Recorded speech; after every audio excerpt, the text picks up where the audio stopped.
Hi folks, we are back. As you might imagine, a bit crunched for time today. Got to catch that plane flight. So I'm going to walk you through this PowerPoint as fast as I can. You might imagine it's a PowerPoint not made by me since it's got a lot of text on it. I already told you guys last time that in order to align my personal brand value with every communication act, I would need to be editing these documents. Nonetheless, let's head off onto a journey of walking through this PowerPoint. Hooray. So why is networking important? Well, for the first reason, it is far more significant than your GPA, than the quality of your resume. I mean, the old phrase, the old saying, who you know is more important than what you know is absolutely true. In fact, as you can see on the screen, 80 to 90% of jobs are found through networking. Pretty important. You're 6 times more likely to get a job by networking than by simply applying online. And I think that most of us are used to doing research online. We're used to, I told you guys how I was able to do some networking of my own and some investigative research of my own for how I got this particular job. But the process of knowing somebody, handshakes, far more important than simply applying online. So what is networking? Well, obviously, you guys know it's creating relationships. The problem, though, is that a lot of us assume that the best way, or the only way really, to network is to have a transactional relationship between people, meaning you go to your professor's office only when you need something, or your professor emails you only when he needs something or she needs something from you. It's this kind of give and take, I'll do this for you, you do that for me. That's not the way to network. The best way to network is to build real, lasting professional networks. And some of the best networking contacts that I have are former students who didn't want anything. They just wanted to be my friend. And they friended me on Facebook. They follow me on LinkedIn. They follow my Twitter feed, all that kind of nonsense. This is the way to go about getting a real strong network that will save you when you ever have to change jobs or if you move states. And we already talked about how that is so prevalent in the modern business world today.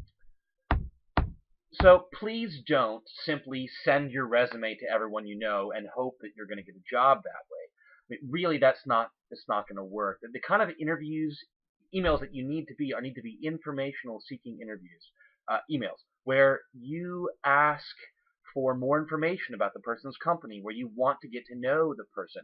Your goal in any first communication act, whether it's at a recruiting fair or it's an introductory email, is to get more information, get a second contact. That's the whole point. You want to establish a lasting relationship, not simply a transactional interaction between two human beings. So when you send a message to someone on LinkedIn, don't just use the default message that you'd like to add someone to your network. I've gotten requests from students here at IU who must be Kelly students, but I don't recognize them. I must have given some speech at the Kelly Networking Club or something like that, and they want to be my associate on LinkedIn. The problem is I don't know who you are. Unless you have had 3 conversations with somebody, you probably don't want to add them on LinkedIn because they're not likely to know who you are, and being rejected is not so good as you might imagine. All right, I've already covered transactional versus relational networking. Really, you need to have more relational networking. Transactional is a poor way to go. So what you can do now to begin this process is make a list of 10 people who are actually in your network, really in your network, not simply acquaintances who might function as someday could be a member of your network, but 10 people who really make up your close network. This is friends, family members, professors who know you by name and you've gone to visit their office hours, people you've had a real working relationship with, bosses over the summer when you're doing an internship, people like this. Next, you can start thinking about the ways they can help you and the way you can help them. Ask not what your network can do for you, what you can do for your network.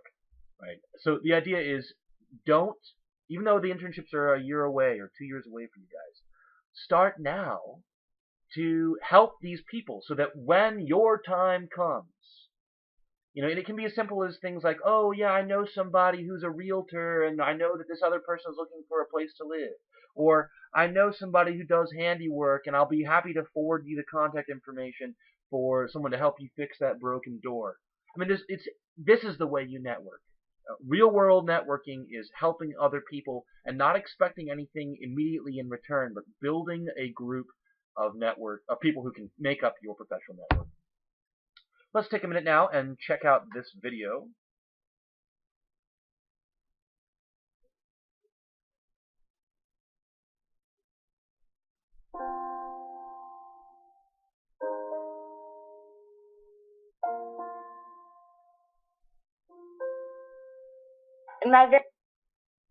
Okay, we'll try that again.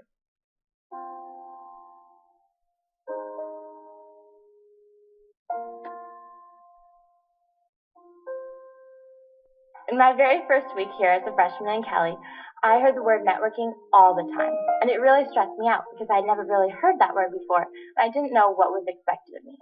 But very early in my first semester, Kelly professors and organizations helped me learn that networking doesn't have to be the formal, stuffy event that so many freshmen think of, including myself. Instead, networking is really just about building a relationship with another person, and it can happen on any different level, whether that's talking to a recruiter or a business professional. As my professor in the 3-2 program, Dave Green, always says, you are always making an impression. I never realized the truth behind this until I was at the airport on my way home to Los Angeles. I was introduced to somebody sitting next to me. We struck up a casual conversation. 15 minutes later, I had an internship offer for the next summer. It really goes a long way what they teach you in Kelly, in all of your classes, and how to maintain a professional persona wherever you are. Because ultimately, you do give off an impression. And if you're prepared and professional enough, it could ultimately lead to an internship when you don't expect it. Those who aren't dedicated to utilizing and sharpening their professional skills are implying that they're not ready to be a productive member of a corporation. Things like trust, communication skills, teamwork skills, all depend on the real genuine sense of professionalism. And without these skills, your coworkers, boss, peers will notice you lack that professionalism. So Kelly has given me a lot of opportunities. It's really true. Kelly is one school, but it offers you endless possibilities. I had a lot of time trying to figure out which opportunities to turn down rather than which one to take on. We're one of the most prestigious schools in the country, and it is all about our professionalism. We are preached and taught professionalism from day one, and that's what really sets us apart here at Kelly. No matter how you network, it relies on the fact that you present yourself professionally, and that you know your personal brand and act in a way that reflects your values. When you're confident and proud of the person that you are, you're more likely to go after these opportunities and take full advantage of them. Professionalism is not something that you do. It's really who you are, how you think, the way you behave all the time. Not when someone important is looking, when you're trying to impress someone. Professionalism comes from the inside. So be someone that you want people to remember. Be excellent. Be honorable. Become a Kelly professional.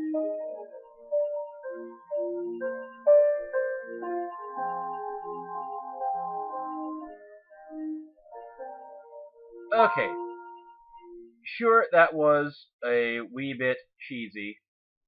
Nonetheless, 3 of those students on that video who were chosen to present about Kelly to, I mean, it's obviously a marketing campaign, right, for other people who are going to come to Kelly in the future, future students. But 3 of those students were my former students. And I can tell you about one of them in particular, Stephen Lee. Stephen there, you saw talking about turning down more opportunities than trying to search for them dramatically. Just a little bit about Stephen's attempts at networking with me in particular. Stephen took my video game class, the T144 Hot Topics class. And here we are now a year and a half out from when he took that class. And still, maybe once every couple months, Stephen will send me a little link to a cool video that he's found that relates to something that we talked about in our video game class. And he's not expecting anything out of that. He's not hoping that I'll write him a rec letter. He's just being useful in my world, which makes me like him a great deal. So I'm sure you guys understand the benefits of being kind and being kind in a professional capacity to other people who are part of your network. Enormously useful. If Stephen ever needs a rec letter, I'm going to write him something beautiful. It's going to be something that's memorable, and I'm going to spend more than 15 minutes on it. I'm going to spend 2 hours on that sucker, and it's going to be something that is impressive. That's the value of networking. So really here, this is kind of important. I'll tell you another story about being professional with faculty in particular. I had a young woman a couple years ago, one summer, who was particularly abrasive. She was an international student. Mostly the international students are often quite friendly and eager even to hear what I have to say. But this young woman earned, her team on their target report, earned a 91%, which by my estimation is a strong grade. Another team in the class had a stronger performance on their final target report and earned a 93%. Well, this young woman proceeded to argue with me in the hallway in front of all the other students while those students were waiting to talk to me for 45 minutes about 2 percentage point difference between her team and the other team. Clearly, this is a terrible mistake. If that young woman asks me for a rec letter, I will say no.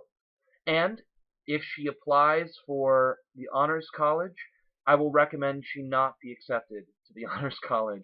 If she applies to study overseas, I will not recommend this person. It's not someone who represents the Kelly brand well. Now, I wish her well. I mean, she was a fine student. She earned an okay grade. But in that moment, she burned whatever networking bridges she could have built with me by, one, being abrasive, two, undermining my authority in front of the other students for such a long period of time. Now, there's nothing wrong with asking for clarification about a grade. There's nothing wrong even with talking about what you wished had gone better and what the professor thought about your particular argument. But you do those kinds of grade challenge conversations in private. Not only that, but teachers talk to each other. And my other colleagues know who this young woman is. And this is the reality of the world that we live in. If you make a negative impression at any time, this is why you need to be professional always, it can come back to hurt you. Now, I'm not going to go out of my way to submarine some student's career, but absolutely, if I'm asked, I don't recommend this human being. Simple as that. Another thing to keep into consideration is that recruiters and companies do in fact look at your Facebook profile. Your LinkedIn profile, you understand, yeah, it's a professional thing, but Facebook has become a quasi-professional network for many people, and because it's so simple for recruiters to look you up online, a simple Google search for your name, up is going to come all kinds of information about you, your Twitter feed, your Facebook feed, your Pinterest feed. It's not like the recruiter has to go out of his or her way to find out information about you. So you need to take some reasonable steps to make your social media a more professional, public persona of who you are. For example, a lot of students will simply change their last name, use your first and middle name on Facebook, or use a nickname on Facebook, so that if you don't want this thing, if it's too difficult to scrub it of all the negative images that are there, then simply change your name, and that way the recruiters won't find you instantly on Facebook. Nonetheless, having a clean Facebook profile can be part of a professional persona, and I use mine as a professional tool all the time. So clearly, it's important for you guys to go to networking events, to have clubs, go to job fairs. GPA is the 13th most important thing that recruiters look for. So don't fall into the library trap where you go and study every evening at the library and you have no life and no friends. This is one of the biggest problems for several of the international students who are from places like China, where you've got enough of your colleagues here that you can simply study in the library with people who speak your own language. That's a mistake long term if you're hoping to get a job. So I told you guys the story of how I got my job. Clearly, knowing something about the company makes a huge difference. And again, the key for each first communication is that you want more information. You want to know who the person is who you're talking to. You want to request an informational interview. That's the goal.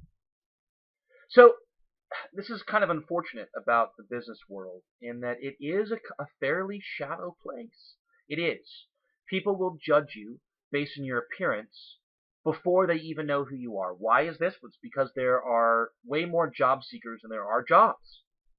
And when you're standing in line at the career fair, what you look like matters. So especially if you are a bit insecure, or if you don't feel like you have the strongest ethos when you have a handshake with somebody, or when you're introducing yourself, you don't have an amazing narrative to talk about in your background, dress a little bit nicer than the other people at your event, and people will look to you as an authority in the room. Why is it that we elected George Washington, the first president of the United States? It wasn't because he was an especially powerful military commander or well-experienced military commander. In fact, he wasn't. In the Native American Wars, he had lost a couple of battles, which today you think, what? He's a great military general. He was the father of our nation. No, they elected George Washington the first president because he was the tallest guy in the room with the broadest shoulders. And those are natural signals of authority. And you know what you can wear that mimics that broad shoulder appeal? Well, for ladies, it's a suit with shoulder pads. For guys, it's a nice, well-tailored, well-fitted suit. You do have to watch out for some common errors in dress. People assume business professional includes all kinds of other things, like polo shirts and khakis. Nope, it's a suit all the way. And yes, women have more options than men, but because you can wear dresses, you can wear maxi skirts, you can wear high heels, you can wear dress shoes. But for generally speaking, a suit is safe in most business circumstances. You can see the fellow over there on the right has no tie. If you're not going to wear a tie, please unbutton that top button. You will look like a door-to-door preacher or a door-to-door salesman if you don't unbutton that top button, guys, if you're not wearing a tie. What is business casual? Well, there's a lot of more options for business casual, and you can just think, well, what would you wear to a casual office space? Not on a fancy speech day, but what would you wear on a normal day to the office? And that includes slacks, cotton shirts, sweaters, blazers, collared shirts, sports jackets. And you'll see here in the picture, the fellow on the left is wearing a polo. That is business casual, but it's really, really casual. That's almost like golf clothes. That's casual Friday casual. You should avoid polo shirts if you can. The fellow next to him looks much more business casual, even though his shoes aren't quite as nice as you might want. So aim for a conservative, classic look with your business casual clothing. It is the one requirement of the business world, and there's nothing wrong with going to Macy's or going to Target, going to Nordstrom or something, and picking out some nice clothes before you even get into the business world, get in the habit. I remember being you guys' age, and I hated dressing up in the monkey suit. I felt like a fraud. Who was I wearing a suit? But now it's part of who I am. It's part of my persona. So some common errors that people make. If you go too casually, you're going to seem like not a serious human being, not a serious person. There is something called business provocative. If you're a woman and you're wearing a miniskirt, and the problem is not when you're standing up, it's when you sit down, right? I mean, I understand the absurdity of someone like me, balding 32-year-old guy, telling you guys and gals how to dress, but it's part of preparing you for the real world. Think extremely conservatively. You want to wear nylons and hose as often as possible if you're a woman. Guys, don't leave the buttons unbuttoned, the second button or the third button on your shirt unbuttoned on the top. Your chest hair will come billowing out of your shirt if you are manly enough to have chest hair, and it's just off-putting. You end up looking like Don Shula, the former coach of the Miami Dolphins in the 80s, with his chest hair just strangling him right in his neck. You don't want that to happen, for sure. Also, be careful, guys and gals, about too much makeup. it can look really fake and false. And you can make the mistake of, if you have very bright lights in your bathroom, it looks like you're fine with makeup. It looks like you're not putting on too much. But if you've got a layer of foundation and you've got all kinds of mascara on, you won't be taken seriously. You'll look like a China doll. That's no good. Also, be careful about perfume. Some people are really sensitive to smell. And if you pile on the perfume, you can make a terrible impression. A student who comes up to me who's wearing lots of perfume makes me want to choke on the air. That's not a good impression. So watch out for all that stuff. For guys especially, don't go too casually. Same deal for women. Watch out for not ironing your clothes. Now, if you're wearing a suit, you can get away with this more often because the jacket will hold its press much better, and a tie can mask the lack of ironing in clothes. In fact, today I haven't had a time to iron this undershirt, but this is the way it is. Of course, you need a belt as well. Make sure the belt color matches the shoe colors, and please bring an umbrella, otherwise you will be completely wet. Okay, and I know it's a bad thing. You don't want to hear this, but the business world does not smile positively, does not look positively on piercings other than ear piercings. If you've got a nose stud, if you've got a bowl chain, if you've got something in your tongue, for an interview, you gotta remove those. You want to put your best foot forward. And even though those are cool things and you look more like yourself, we've talked about putting on a face to meet the faces that you meet. And you're trying to put the best version of yourself forward. Of course, chewing gum is a no-no. It looks way too casual. And please use some deodorant. You don't want to be stinky, especially during the summer when it's too hot outside. Okay, I'll skip through some of this stuff because I want to keep this shorter video. Again, please, Mr. and Mrs., all that stuff, introduce yourself. Don't be shy. You need to hold your drink and your plate and your silverware and a napkin all in one hand, all in your left hand when you're at a networking event, so that you can shake hands with your right hand. You don't want to be switching them back and forth. You don't want to be wearing your backpack to an event. These are mistakes. Of course, you want to double check your grammar in all written communication. The problem with making a grammar error in an email is that it stays forever. Forever. If you make an error in speech, it's in one ear, it's out the next. I have a quick story about this.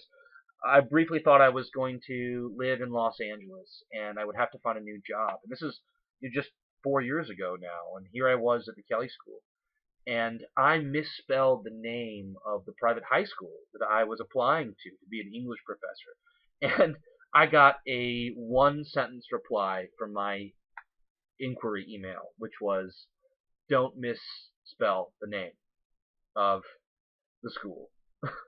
And of course, I had caught the error and sent a follow-up email, but it was terribly embarrassing. You know, I had been a professor of English at Kansas, and even people like me with many years' experience can make that kind of an error. Don't rely on spell check. Don't rely on the little squiggly red lines in your emails. You can make these errors. Please also write thank you notes. I still keep thank you notes on my desk at work for students after I've written them a rec letter and they send me one. It's common courtesy. You have to write thank you notes. Don't assume that because you've never had to write them before, your parents didn't force you to write them at Christmas or during holidays or when you got presents or birthdays, that it doesn't apply in the business world. It absolutely does. Thank you notes are important. So here are a couple examples. These are real world examples. And I'll give you guys, I'll just let you read through them yourselves because we don't have time. But you can read through this one. These are real. It's pretty embarrassing the kind of messages that people have sent in the business world. And here's the response. So you should pause it and read through this now. Here's another one. Again, very similar. So pause it and please read through this. And start thinking to yourself, what's the matter with this? Lots and lots. And here are just a few of the things that we would talk about if we had more time. And of course, that letter went viral and made it to all these different companies.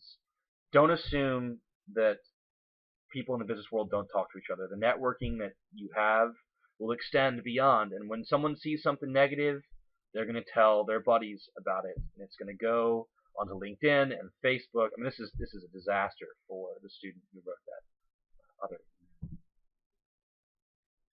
Again, another one. Please read through this. Alright, folks, so next week is spring break, so hooray, nothing to do for our class. 2 weeks from now, you do have a draft of your LinkedIn project that's due on OnCourse, and please bring your computers and tablets to class so we can do a LinkedIn workshop that day.